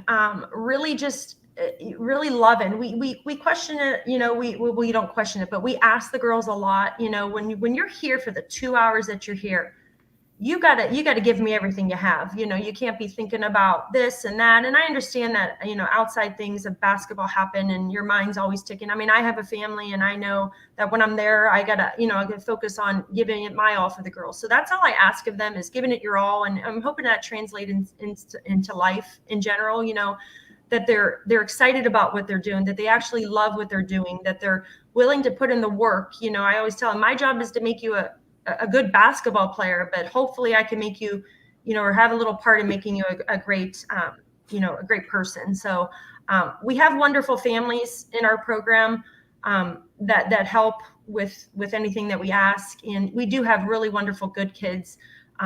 So, I'm just excited about teaching them the game of basketball, and hopefully they'll take away some of those life skills as well. Talking about the team and talking about what everything you've been able to do with the team and how exciting it has been to meet the team, I also want to highlight a little bit of your staff. And I know you've in the questions prior, you've kind of already done that, but I want to give the spotlight solely to you to highlight your staff and those big proponents that are going to help you along the way this season. Yeah, and like I said before, Steve Prosick and Rick Palumbo are now our junior high coaches. They do everything possible to get as many kids in the gym, and they're in the process now of helping out some new leaders in the elementary program. So I appreciate their time and effort on that. They do a good job. I mean, they communicate with me frequently. Hey, coach, what do you want to see? What do you want them to know at that level? What do you want them to be good at? So they're really open-minded, and we have great communication on what we're looking for as these girls continue to move up the ranks.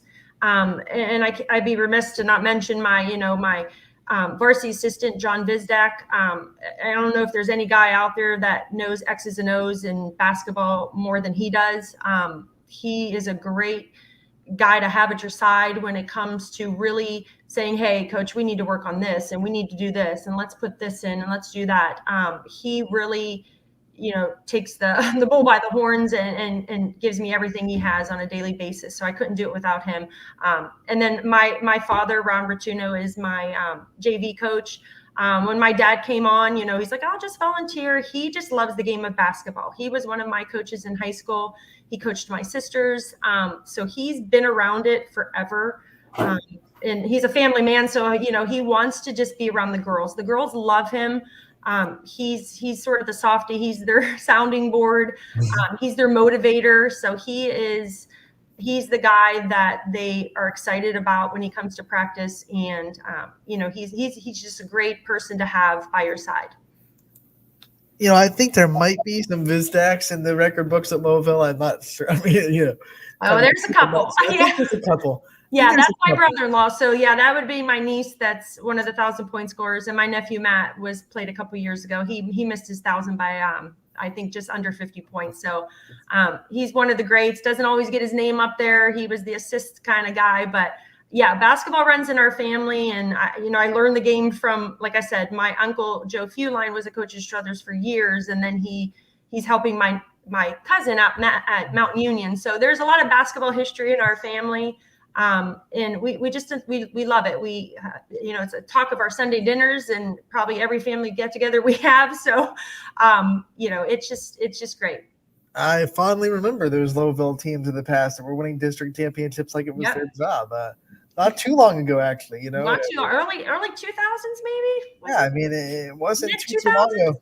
Where, even when I was in high school back in 11 and 12, and when Matizzi was there, he had that program running. That was the crew. So you take them out and you get back to the prominence of Louisville basketball. What kind of things do you think this team has to do to kind of get back to that kind of prominence? Not just this team this year, but the program itself, to keep building and try to get Louisville back to what the girls basketball program was not too long ago. They really just got to trust the process, and they got to really put the work in the off season. And, I'm all about kids playing multiple sports. I wanted to play multiple sports, but, to find time of your day to get a ball in your hand, whether it's shooting on the living room floor on your back or dribbling as you're running, down the street for track or whatever. But I think, they got to just work in the off season to just continue to get better. We need to really find a prolific shooter in our lineup. And I just want the girls to sort of step outside their comfort zone. We are asking them to do some different things, but in order to get back, and get our names and our year on the banners and stuff like that, they got to sell out. And it's teaching them that grit and that fight and that they can compete with people. I always tell my girls, you guys are just way too nice. I tell them all the time, you guys are just way too sweet. We do have some sweethearts. I said, but sometimes you just got to get mean. So we're trying to teach them to just go all out all the time. And, when you're tired, we'll give you a break. But, we look up on like you said, there's the teams of the mid 2000s and stuff like that were wonderful. And we got to experience that with my niece and her teammates. And, to get back to that would be great. There is tradition down here. We have some, big names on those boards down there. We got retired shirts with kids that have played basketball. So I want the kids to be able to see that and think, I could do that. I want to do that. And if we can get a couple of those players that do that, then I think we'll bring that tradition back. My final question for you, Coach, too, and I mean to bring that tradition back, obviously there's already excitement swirling around this team, bringing everyone back from last year. There's going to be excitement with this wide open MVAC, but if anybody in the Louisville community or even outside the Louisville community is on the fence about coming out and checking out some of these games this year, give them the sales pitch to come out and check out this team and why they should come out and watch this girls basketball team this year. Well, I think we've seen a lot of growth. Like I said, we have a couple girls on the roster in the starting lineup that have all started when they were freshmen. So just to see the growth of someone like Sammy Moore now as a senior, Savannah Prosick or Frankie Lelio or Lily Capola now as juniors, we're hoping that, like I said earlier, we can do some things that we have not done in the past how many years just based on numbers. So like I said, we want to get out there and we want to pressure teams and we want to run, and we haven't been able to do that in the past. But I think with the group, the athleticism we have, the speed we have, we're not exactly the tallest team or maybe the flashiest, but I'm hoping that we could just make it a fun basketball game that people will, want to come see their teammates and their friends and their family members and just compete. Coach, thank you so much for taking the time and fighting through some glitch gremlins with us. And I appreciate your patience with that, guys. I'm sorry. Hey, you're all good. We got you on. That's the most important thing. Well, guys, I really appreciate you guys having me and everything that you guys do for these kids and the communities that you guys support and represent. Good luck. We're glad we were able to get you on. Yeah, thanks, guys. We'll see you out there. All right, take care. Lisa Modelsky, the head coach of the Louisville girls basketball team, joining us on Running Point in the midnight hour. Whenever it takes, right? We're pulling a Captain America. Whatever. Yeah, no doubt. And I mean, obviously, we'll try to bring our coaches on anytime we can too. And we were excited that we were able to work through it too and bring her out right there before the end of the show too, as we were able to get a little bit of a preview for the Louisville girls basketball team. And it's obviously exciting as the season right around the corner. We're approaching the end of the show. We still have tickets to give away, guys. Let's jump on them. All it takes is a comment and it's a number. I want the capacity of the Bigley Center. Wins 4 free tickets to the YSU home opener. It better not be from YSN Scully. Well, you know what? If it's from Scully, then Scully gets the tickets if you're a real person, because I'm not convinced that you are. But no, what I was talking about, though, we have a very real possibility that if everyone does business in our area, that we could see LeBray versus Springfield in a regional final. As that would be some regional final matchup as the Vikings would take on the Tigers. Obviously, got to beat Mogador, got to beat Columbia, but there is obviously some fun times. Also a real possibility of Garfield versus South Range in the regional final.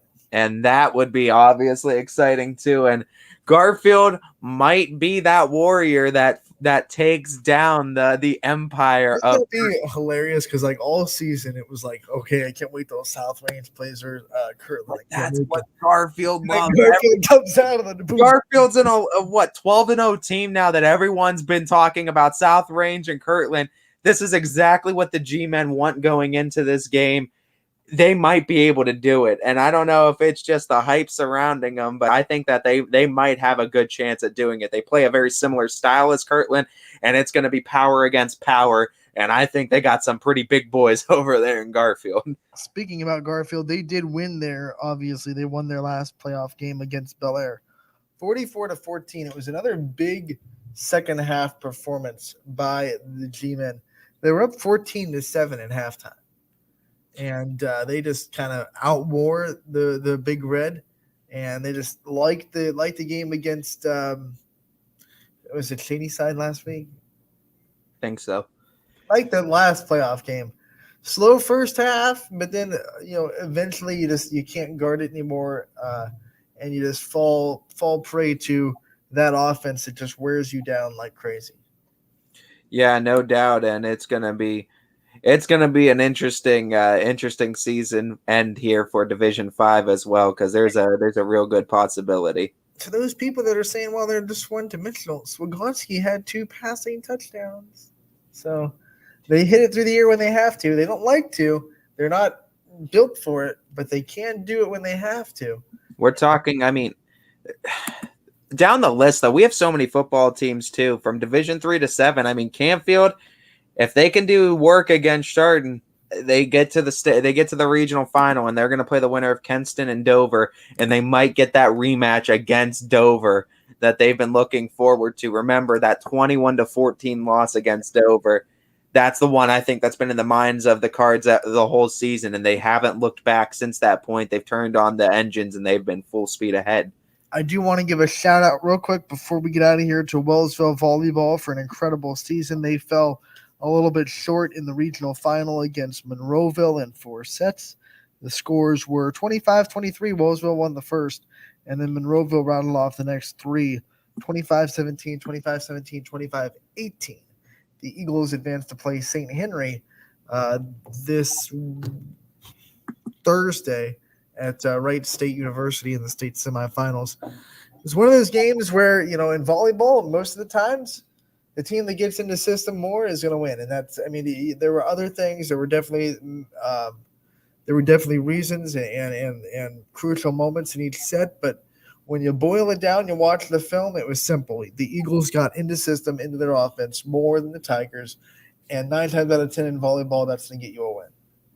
Yeah, and you know what? Looking forward to, we still have some teams in other sports that are in it. Crestview still well in it right now in the soccer realm, so we're supporting the Rebels. In football right now, Division 3, Canfield still has a chance to make it to the regional final if they win this week. In Division 4, we have a possibility of seeing West Branch versus Ursuline in a regional final. Division 5, it could possibly be Garfield versus South Range. 6 could be LeBray versus Springfield, and of course, Warren JFK is always lingering in D7 as one of those teams that they scored 119 points. Yeah, they're just gonna keep steamrolling. It seems like in D7. They're just strolling right through the playoffs. So from D3 to D7, we have teams that are well and represented too. And boy, wouldn't it be something if we go 3 for 3 and we're talking about divisions 4, 5, and 6, an all YSN regional final matchup? Yeah. That would be something. Back to the Wellsville game real quick. That does end the YSN season for volleyball. What a great season it was. To look back on it, maybe, at the end of the week or something, we'll put together some of the our favorite moments of the volleyball season and try to kind of put together a kind of recap of the volleyball season. There were a lot of great moments. A lot of great teams, a lot of great talent, by the way, in the area for volleyball. I do want to give a quick shout out to Monroeville, by the way, who played just inspired defense. They were diving for balls but then, you dive into their season and what they've been going through. Senior 3-sport athlete Delaney Giles passed away on September 17th. She was a member of the volleyball team, and they still kept her on the roster. They honored her the whole season, and they were just playing like a team that was playing for a bit more. So you tip your hat to Monroeville. They're going through a lot, and now they get to kind of celebrate going to a state semifinal. Yeah, and you know what? It's all respect over there to Monroeville, and as special of a season it was to Wellsville, and it is a heartbreaking to see that. Sometimes when teams especially are playing for something a little bit more, it can really rally them and bring them together. And You don't want to say that gives them an advantage, but you know what? They were playing for something more, so hats off to Monroeville. There were times their defense just looked like they simply refused to let the ball touch the ground. And I mean, that's going and playing for something. You've seen teams do that too before, like Fitch when they were down 2-0 to Louisville. All of a sudden, they just refused to let balls touch the ground. It was that kind of night on defense from Monroeville. They were like screeching across the floor.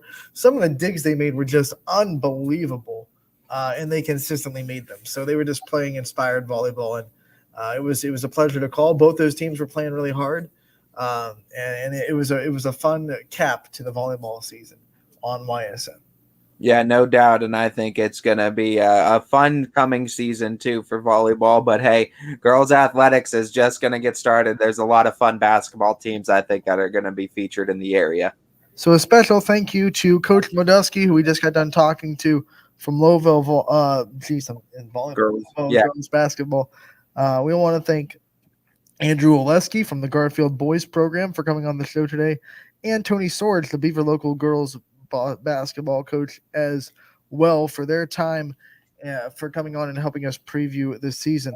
Tomorrow we're going to be talking to Manny Rowe, the LeBray girls basketball coach, at 12:15, and then at 1:40 we will be talking to Carrie Palermo, the head boys coach at Mooney. So those are the coaches to look forward to tomorrow. Stay tuned to our social media, because if we get any of other coaches kind of scheduled between then and now, we'll definitely promote it and make sure that you know that they're coming on. But as of now, those are the two coaches scheduled for tomorrow. Power Hour 3 to 4, Casual Sports Podcast 2 to 3. That's coming up next, and we're taking a 22-hour break. Me and Ty will be back tomorrow from 12 to 2 right here on Running Point, brought to you by Greenwood Chevrolet in Austintown.